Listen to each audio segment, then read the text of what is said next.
everyone. I am Dr. Meet Chaudhary, Assistant Professor in Cardiology from UNMICRC Institute of Cardiology and Research Center. And today we are going to I am going to discuss about approach to calcified coronary artery lesions. So we'll basically discuss it as what is the problem with the coronary calcification, how to assess the coronary calcification during the procedure, and what are the modalities available to modify this coronary calciums, and then we will discuss one by one all the modality and the summary. So the problem with the coronary calcium is that it yields lower procedural success, and there is increased risk of both early and late complication due to the calcium. So it interferes with the lesion preparation. Also it interferes with the balloon dilatation and delivery of the balloons and other equipment like stents into the lesion, and many times it results into the impediment in the stent expansion, resulting into stent under expansion, causes increased risk for stent thrombosis as well as in stent restenosis. So the risk factor for coronary artery calcification is it usually begins in middle ages, and it is more commonly seen in elderly. So above the 80 years of the age, prevalence of the calcium in the coronaries increase exponential. So age is an important risk factor. Another important risk factor is chronic kidney disease, particularly hemodialysis dependent chronic kidney disease. Other risk factor we all know that, like diabetes mellitus, hypertension, inflammation, family history of the heart disease, all is important. So identification of the calcified coronary lesion can be done non-invasively using a CT scan, which shows us the Gadsden score, or we can use it you can visualize it invasively. So invasively we have the intra-procedural use of, we can see it angiographically through the fluoroscopy, or we have intravascular imaging during the procedure, like during a PTCA, like IVUS and OCT. So accuracy of fluoroscopy is very low and the sensitivity is only 50%, but specificity is high. So fluoroscopy can miss many calcium. So currently ACC recommendation of intravascular imaging is class 2A recommendation for use of intravascular imaging in complex PCI like heavily calcified lesion or left main plasties. So in this slide we can see the coronary calcium. So, the calcium is visualized as radio opacities around on the both the side of the vessel, so on the contour of the vessel as a tram track appearance, and it can be seen in still frame without the injection of without even injection of contrast. So it is a severe calcium. So that is the definition of the severe calcium on the fluoroscopy, where the calcium is radio opacity is visualized even without injection of the contrast and in a still frame without any motion, while what we see on the motion, like during the systolic and diastolic frame or with the injection, that is only mild to moderate calcium. So the criteria for severe calcium, fluoroscopic criteria I have already discussed, that opacities that is visualized without any cardiac motion prior to the contrast injection on the both the side of the vessel, which is of at least 15 mm length. And intravascular imaging criteria includes the maximum arc of the calcium, that is 360 degree. So here there is IVUS as well as OCT image of the 360 degree calcium.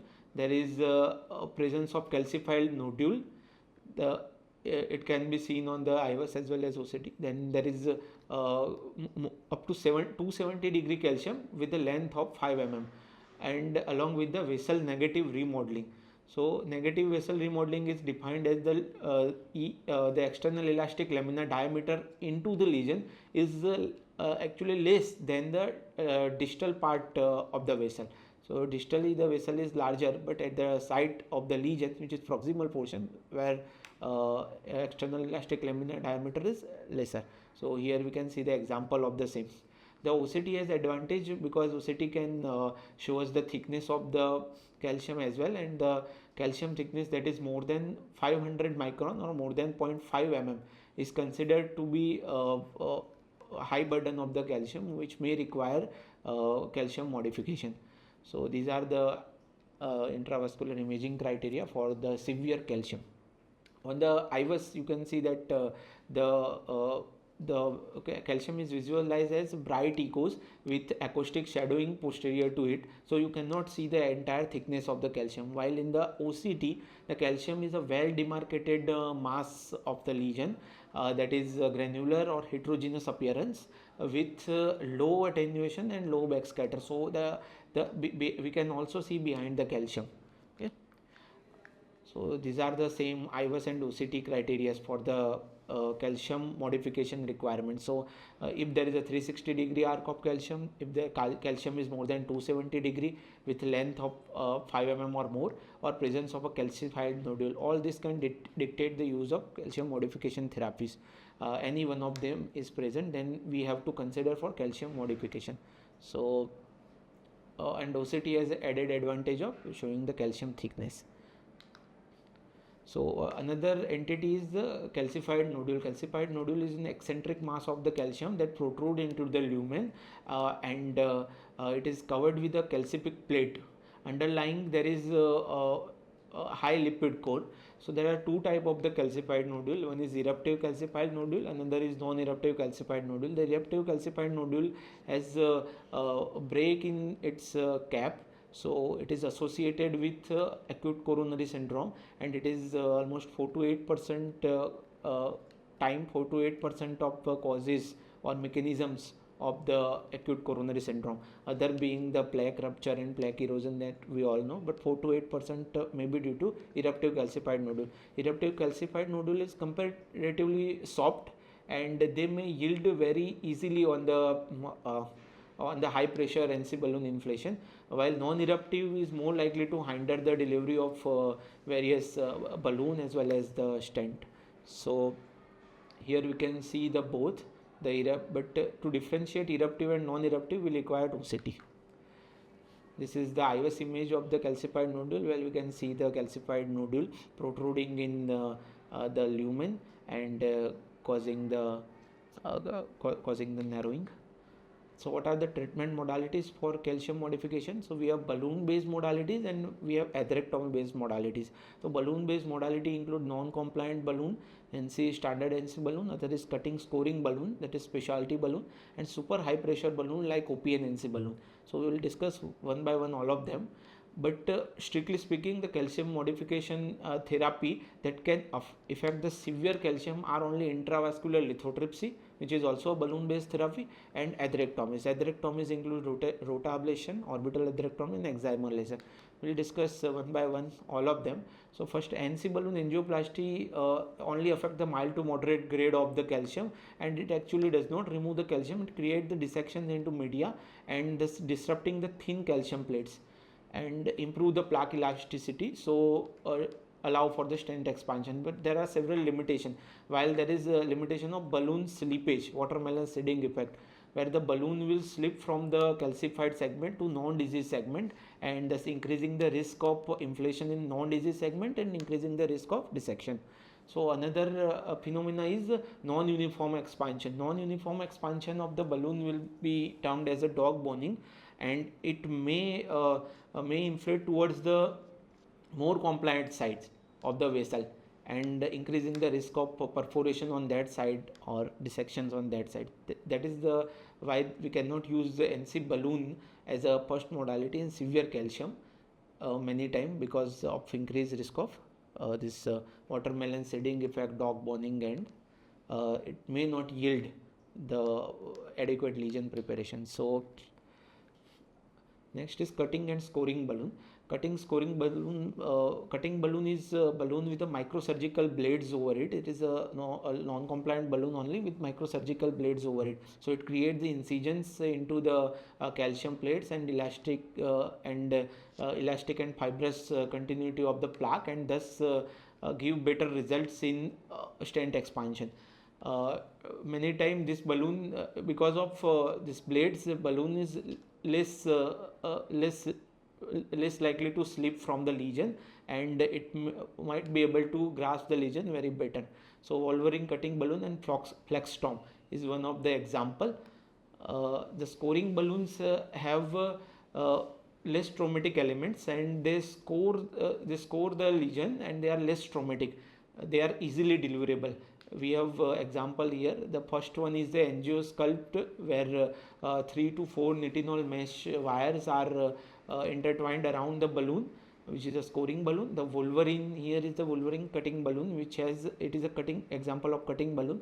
It is also available at our institute. The cutting balloon has the 3 to 4 microsurgical blades over it based on the size, and it cuts the calcium. And the lower one is the Scoreflex balloon. The Scoreflex balloon has one nitinol wire that is integrated within the balloon, and because of its small monorail, the shorter monorail that is in front of the balloon, so the guide wire itself gets out of and acts as a second element for the scoring, and it is easy to deliver.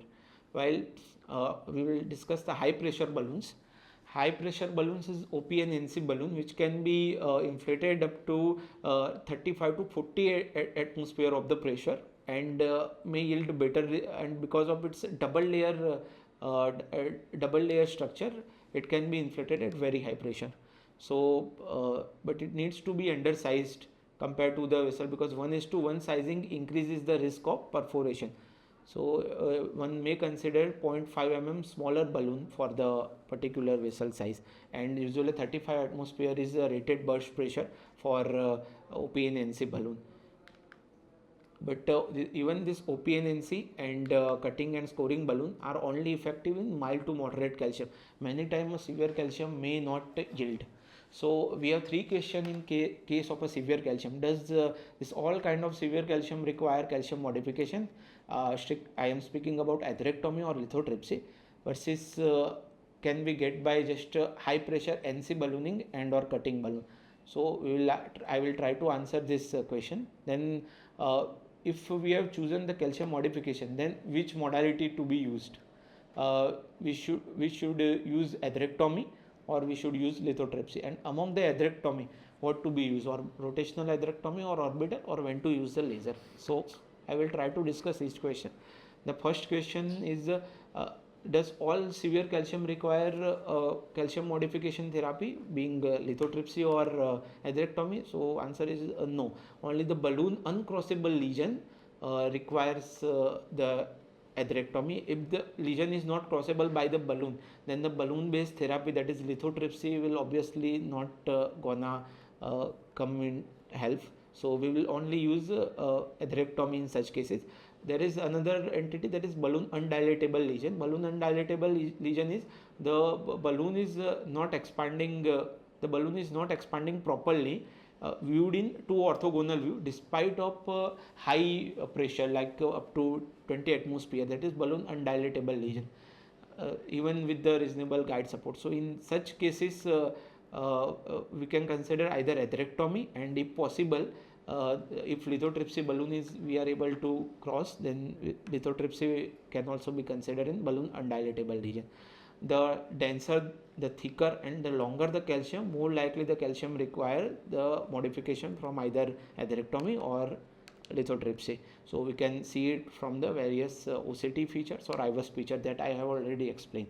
IVUS feature that requires the calcium modification includes long calcium with more than 270 degrees up to 5 mm or more, with various spots of 360 degree calcium, or presence of a calcified nodule, or negative vessel remodeling. So we have already discussed this as well. So this is the same like OCT calcium score. There is also IVUS calcium score, where they have given score to various OCT and IVUS feature. Like here they have given one score to each of this, like 360 degree calcium, 270 degree calcium with more than 5 mm of length, calcified nodule, vessel diameter less than 3.5 mm, or negative vessel remodeling. All this has been given one score, and the score of 2 or more require usually atherectomy or IVL for calcium modification. So we have seen the first question and I have addressed it. So now the second question is, if you have chosen the calcium modification, then what to use, whether atherectomy or lithotripsy. So if there is an eccentric calcium, or there is a calcific nodule which is involving eccentrically just one side of the vessel, in such cases there is an increased risk of wire bias with the atherectomy. So in such cases, IVL is the best option, because IVL will circumferentially send the sonic waves and will disrupt this calcium. So for the eccentric calcium and for calcific nodule, better is IVL. So we will first see what is actually lithotripsy or IVL, intravascular lithotripsy, and then we will come back to this question. Though it is lithotripsy is available from Shockwave Medical Company, and it is a balloon catheter, that will semi-compliant balloon catheter, that will be delivered into the lesion, and there will be a pulse generator, and we will have the control of the cable. So once the lesion is crossed and balloon is dilated, balloon is usually dilated at 4 atmosphere, then we will press the button, and the pulse generator will deliver electric pulses to the balloon. The balloon will have two emitters, as seen here in the image. This emitter will convert this electrical energy into the sound energy. They will hit the surrounding fluid and create some cavitation, the bubbles in that fluid, that when this bubble will burst, there will be sonic waves, acoustic waves, which will traverse into the atherosclerotic and calcific plaque and create macro as well as the micro fracture, and ultimately yield the lesions. So it will deliver this acoustic energy circumferentially, and also create also affect superficial as well as the deep calcium. So balloon is available in 12 mm length and 2.5 mm to 4 mm size, and usually it is inflated at 4 atmosphere. After finishing each pulse, we can inflate it up to 6 atmosphere to finish it. So at one time we will deliver 10 pulses, 1 pulse per second, so over 10 seconds. So that is how we will do the atherectomy, and we will deflate the balloon for at least 10 seconds after the first inflation. So there are two type of there are two type of lithotripsy machines are available. One is C2.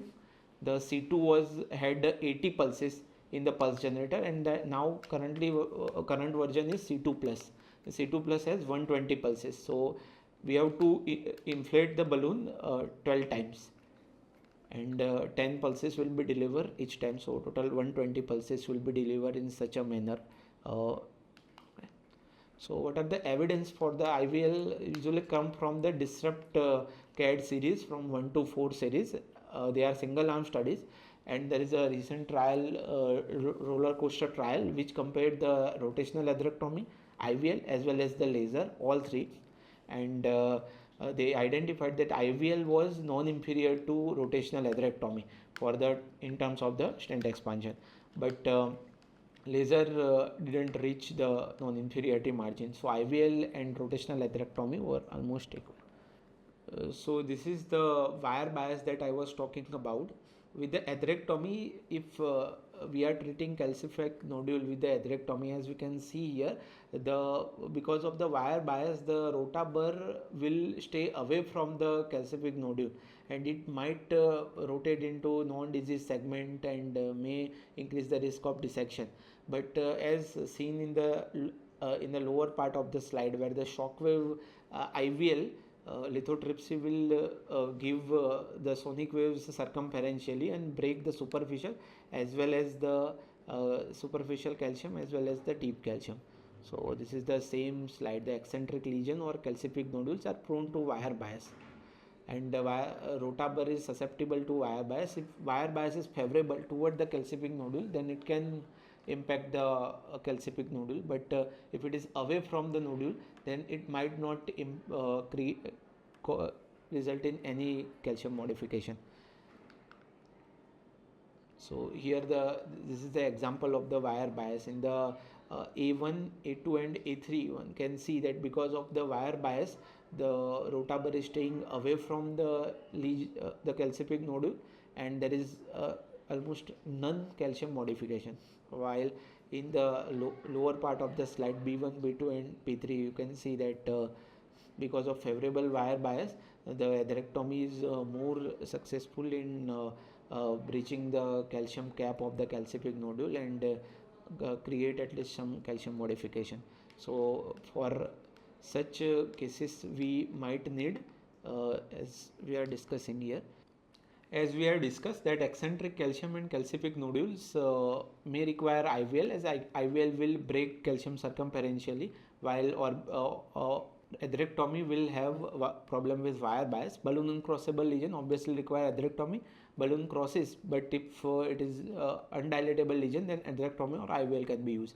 In case of left main disease or critical proximal disease, the atherectomy is better than the IVL, because IVL will require the frequent inflation and deflation, which can cause hemodynamic compromise, and it is also difficult to deliver IVL balloon in such critical disease. While if there is a thick and deep level of the calcium, in such cases IVL will be better, because rota ablation only affect the superficial layers of the calcium. So we have discussed this slide. Okay. In the case of severe tortuosity and angulation as well, because of the tortuosity there is also increased chances of wire bias, as well as increased risk of dissection and perforation. So in such cases IVL is the preferred option. In also small vessel with the size less than equal to 2.5 mm, there is increased risk of rota burr getting stuck in such vessel. So because we will have to use 1.25 mm of the burr, that is why it can get stuck. So IVL is better option in such cases. While if during the repeated balloon inflation, if patient develop the major coronary dissections defined as a coronary dissection of grade C or more, then in such cases we cannot use atherectomy, because which will increase the risk of further dissection. So it is better to go for some interval procedure at 4 to 6 weeks. At that time we can consider IVL, or we can consider atherectomy. In ACS setting as well, it is better to avoid calcium modification therapy like atherectomy or even IVL if there is a high thrombus burden. In such cases, if we are suspecting that our stent will not expand properly, then we can bring back the patient 48 to 72 hours after the initial flow restoration for the better stent expansion and for the ultimate the plasty. So this is the guide wire bias that I was talking about. Here the guide wire is hugging the lesser curvature, the inner curvature of the vessel, and in such cases the atherectomy burr will rotate around the laser curvature, increases the risk of the dissection, while the greater curvature is the one that is the diseased, and the calcium is also on the greater curvature. So for such cases, for such a tortuous vessel, we will need IVL is a better option. In stent related calcium as well, in stent related calcium, because of the stent and that metallic frame increases the risk of burr getting stuck in the stent. So for such cases as well, IVL is the better option. Another option is the laser with contrast is better utilized in under expanded stent. So this is the stent related calcium that I was talking about. This is the OCT images of the stent related calcium. This is also some OCT images of the stent related calcium.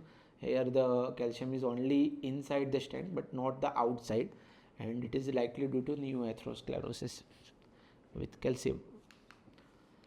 So now we are at a third question. So if we have chosen the atherectomy, then we have to choose between the rotational atherectomy versus orbital atherectomy, and another option is the laser. So when to use what? So as we can see here on the left hand side, I have shown the orbital atherectomy burr. The orbital atherectomy crown is eccentrically placed around the wire, and it will also orbited eccentrically, and so it can be used in the calcified nodule or even eccentric calcium. While as we can see on the right hand side, there is in the center there is a rota burr. The rota burr only rotate around centrically, so it might not affect the eccentric calcium like in the calcified nodule. So we will discuss one by one each of this. The rota ablation. The rota ablation system is composed of high speed rotating burr. It is a diamond coated burr, and it comes into different size. from 1.25 mm to 2.5 mm, and it is mounted with an advancer, and there is also one console which is connected to a console with the motor drive, and that converts the compressed gas, the kinetic gas energy, into the rotational energy. And the rotabar is advanced over 0.009 inch wire, that is the rota wire for so this is the console, the advancer, and the foot pedal. This is from the old Rota system. The newer Rota Pro comes without foot pedal, with the control of starting and stopping of the rotation over the advancer knob only. The in the advancer, so system. So this is the advancer system, and there is the advancer knob which needs to be forwarded and retracted, and various lines like for the gas connection. There is also connection for fiber optics that will give us the speed of the rotabar, and there is a saline infusion port. So the sizing of the rotabar is recommended size to artery ratio is 0.4 to 0.6 or 0.5 mm. So if there is a 3 mm vessel, then we usually choose 1.5 mm burr. Due to increased risk of burr entrapment, we avoid 1.25 mm rotabar as a first burr. And these are the various size of the burr available. Up to 1.5 mm we can use 6 or even 7 French, 6 or 7 French guide, but 1.75 may need 7 French, and 2 mm or higher will require 8 French.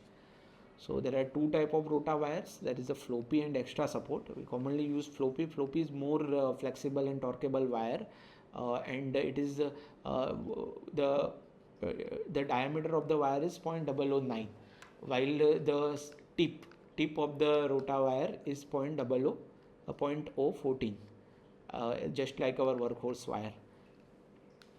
So the extra support wire is more stiff, and when there is a tortuous lesion, the extra support wire will straighten the curves, and it will bias towards the laser curvature. And for the laser curvature we can use the extra support wire, but for the greater curvature it is better to use the floppy wire, because floppy wire will take the shape of the vessel, and it might land up towards the greater curvature and helps in the ablation of that side.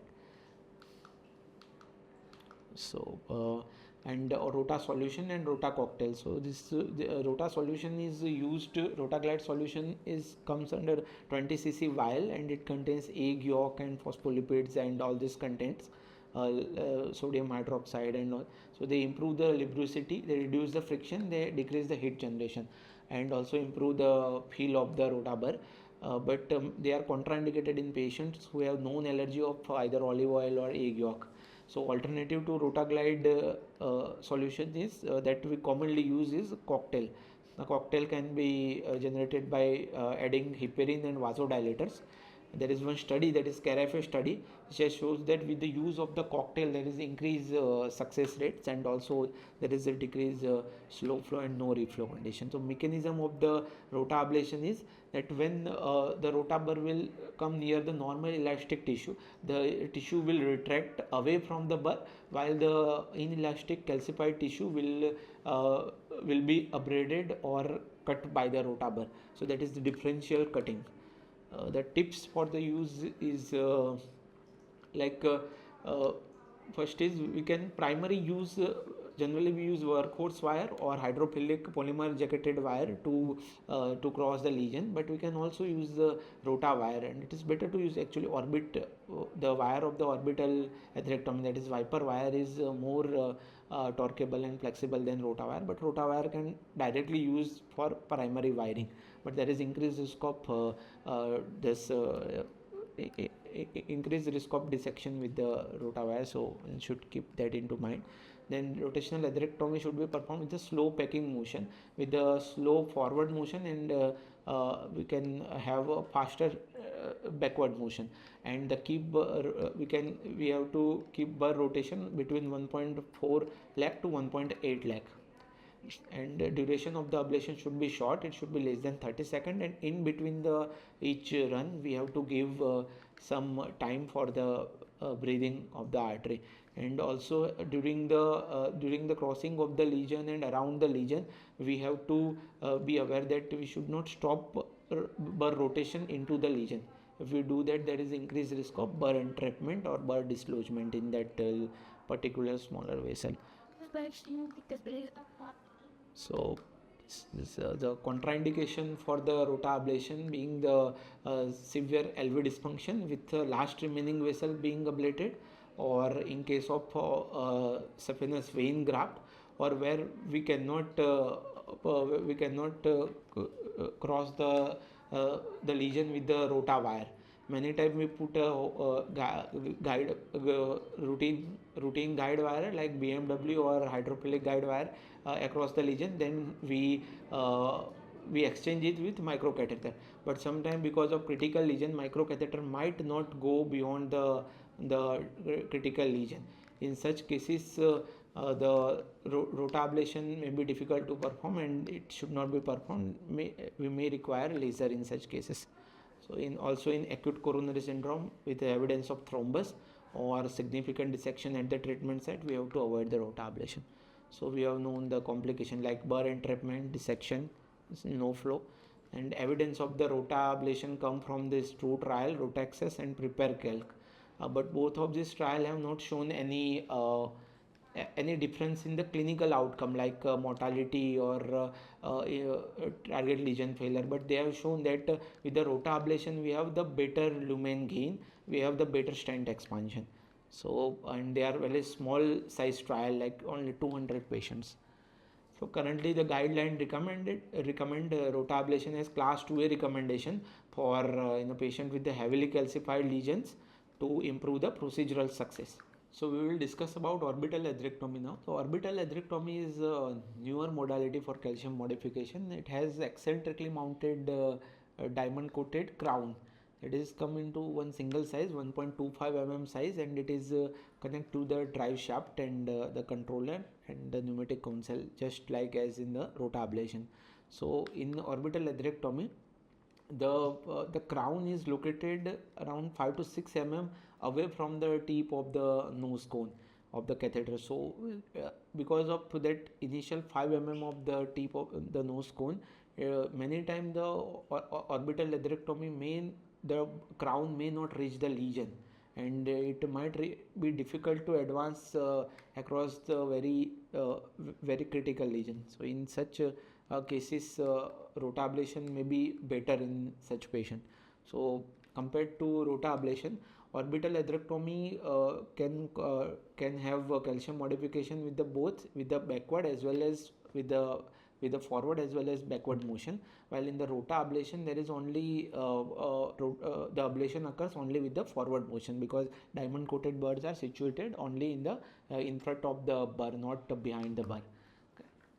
So these are the other component of the atherectomy, the orbital atherectomy diamond 360 system, like Viper wire, the Viper slide lubricant. Viper slide lubricant needs to be used with all the cases, and it is must like in rota ablation we can use either Rotaglide solution or we can use the rota cocktail, but here we have to use the Viper slide only to reduce the friction and heat generation. And the orbital atherectomy comes with the 1.25 mm burr only, so it can be used with this only 6 French guide catheter. So crown is advanced over the dedicated wire, that is Viper wire, and Viper wire has it is a 0.012 inch wire, and it has superior maneuverability compared to the rota wire. The speed of the burr can be kept as the 80,000 or 1.2 lakh. Initial rotation should be at 80,000 only, and because of elliptical and eccentric rotation, the crown will the crown's orbit will progressively increase as the rotation speed increase, but the advancement should be slow.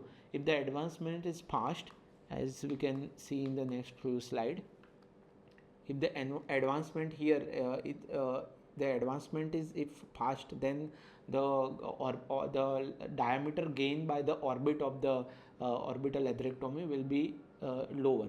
As we can see in the green line is showing that the advancement is 10 mm per second. So in such cases, the orbit created by the atherectomy rotation is very small. While if advancement is 1 mm per second as seen in the yellow lines, then the orbit will be larger, and this 1.25 mm burr can also get diameters equivalent for the artery of 3 mm or even 3.5 or even 4 mm. So it can be used with the 6 French and 7 French system, as I have already told. And initially we start with the 80,000 rpm for all the vessel, and we have to listen for the pitch. As the crown will come on the contact with the calcification, the audible pitch will change. So we have to keep our attention on the pitch as well. And even after the use of 80,000 rpm, and we cannot if modify the lesion, then for the vessel which are more than 3 mm particularly, we can use 1.2 lakh for the larger lumen gain. Intervals also should be less than 30 seconds, and we should give enough time in between to for the to breathe the vessel. And there are the evidence for the orbital atherectomy come from the Orbit 1 and Orbit 2 study. These are both single arm study, non-randomized single arm study. They show on the safety and efficacy of the particular atherectomy. While Eclipse trial was a randomized trial, but Eclipse trial did not show any added benefit of orbital atherectomy. So these data support that balloon should be conventional non-compliant balloon should be the first approach for the calcified lesion, and then if the balloon is non-dilatable, like I have already explained, or balloon is not crossable, then we can consider the atherectomy, and it has been given class 2B recommendation. So the third question that we were saying, whether what to choose between RA and, so this is the answer to that third question. If there is a large vessel like 3.5 mm or 4 mm, then one burr size 1.25 mm will fit all, because it will orbitate to even higher side if we are using the high speed rotation and we are going with a slower advancement. And also in the eccentric lesion and calcified nodule, best is IVL, but we can use this orbital atherectomy as well. Sometimes we can use rota ablation as well if calcified nodule has a favorable wire bias towards the if wire lies towards the calcified nodule. While features that favors the rotational atherectomy include some balloon uncrossable lesion may not negotiate the 5 mm initial nose cone of the orbital atherectomy that we have already seen. That initial 5 mm nose cone is larger, and it might not get negotiated inside the across the lesion. So in such cases, rota ablation become the preferred choice. And also in angular and tortuous lesion, compared to the orbital atherectomy, rotational is better, because orbital atherectomy can create deeper cuts because of its eccentric rotation, and it can cause dissection and perforation. Inside a stent as well, laser is the preferred option if there is an under expanded stent with the calcified new atherosclerosis, but one can use rota as well. But orbital atherectomy has increased risk of getting stuck in such inside a stent. So orbital atherectomy should not be used in stent. So next we will discuss about laser atherectomy. So when to use laser? So laser should be used for the under expanded stent with the heavy calcium behind the stent strut. So in such cases, the laser with the contrast will be used. Laser with contrast, when the laser will hit the contrast, it can form the cavitation bubbles, which will explode in this calcium and make the calcium more softer. Another scenario is for the balloon uncrossable lesion, where the routine workhorse wire or the hydrophilic polymer jacketed wire will cross the lesion, but we are not able to exchange a microcatheter across the lesion and exchange the specialty rota wire or viper wire across this particular lesion, because the microcatheter is not going in. So in such cases, one can perform the laser, because the laser can be performed on any guide wire, so it can be performed on standard guide wire as well. So in such cases, the laser will facilitate the crossing of the microcatheter, and later we can perform the rota ablation, which is known as the like a razor rota ablation with laser. So the laser act through the three mechanism. These mechanisms include the light pulse mechanism, which is at a molecular level. It is a photochemical action where it breaks the bonds. There is sonic waves, the acoustic waves, which modifies the plaque compliance and elasticity, and laser can generate a cavitation bubble. A cavitation bubble will explode into the non-yielding plaque and debulks the mixed calcium as well as the fibrotic the etiology of the plaque. So the available system is of Philips, is a spectranalytics Philips, and it is known as CVX 300, and it uses xenon chloride as a laser, and it can generate up to 80 millijoule of energy. 80 millijoule of energy, which is known as fluence of the laser, as well as another parameter to be set is rate of the laser. So how do we size the catheter? Catheter available is 0.9 mm, which is compatible with 5 French catheter and a 5 French guide, and another is 1.4, 1.7 mm and 2 mm, which are compatible with 7 French and 8 French. So initially we start with the 0.9 mm, the smaller catheter, so it can cross the lesion, but the appropriate size will be 0.5 or 0.6 mm of 0.5 or 0.6 of the vessel diameter. So if the vessel diameter is 3 mm, so then 1.4 mm is the appropriate size, but the initial size would be smaller to cross the lesion. So as I have already told, that we can set the fluence, that is energy, that is 80 up to maximum to 80 millijoule, and we can also set hertz, that is the rate that the laser catheter will deliver the energy. So we can set it up to maximum to 80. So and we ablate it a slower space, less than 1 mm per second. So off-labelly we can inject the contrast during the laser, as I have already explained that it will make increase amount of cavitation bubble, and the acoustic mechanical energy transfer to the calcium will be much more with the contrast. So this is the summary slide. We have come to end of our discussion. So the severe calcium, how it is defined, that I have already explained in this lecture, and the arc of the calcium with the IVUS imaging like 36 degree 270 with the 5 mm of the length, that I have explained, and what are the calcium modification modality available, like atherectomy or lithotripsy, and when to use them, like in balloon uncrossable undilatable lesion, more denser and thicker the calcium, longer the calcium, more likely to require the calcium modification, or presence of the IVUS features that we have discussed in this lecture. The lithotripsy is better in the cases of eccentric and calcified nodules, or deep calcium or thick plates of the calcium. In such cases, one may require concurrent atherectomy, where the lithotripsy is combined with the rotablation, known as a rotatripsy. Also in the distal disease, smaller vessel of 2.5 mm, in such cases, because of increased risk of burr entrapment, we can use lithotripsy. While rotablation can be used into the balloon uncrossable and undilatable lesion, as well as the thick dense calcium along with the lithotripsy, and also it can be used in stent-related calcium. Orbital atherectomy should not be used in stent-related calcium, because increased risk of the crown to get stuck into the stents because of eccentric rotation, but it can be used into the larger vessel, because 1.25 mm one size will fit all three, up to 3 to 4 mm of the size of the vessel, and also it can be used into the balloon undilatable and balloon uncrossable lesion, but it might have a benefit that orbital wire has better maneuverability than rota wire, but orbital burr, because of 5 mm of initial nose cone, may hinder the overall crossing of the orbital atherectomy.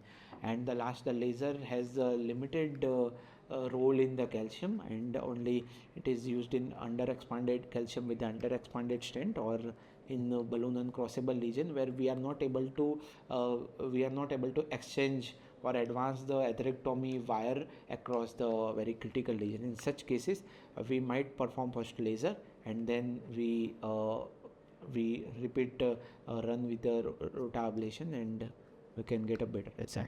So thank you.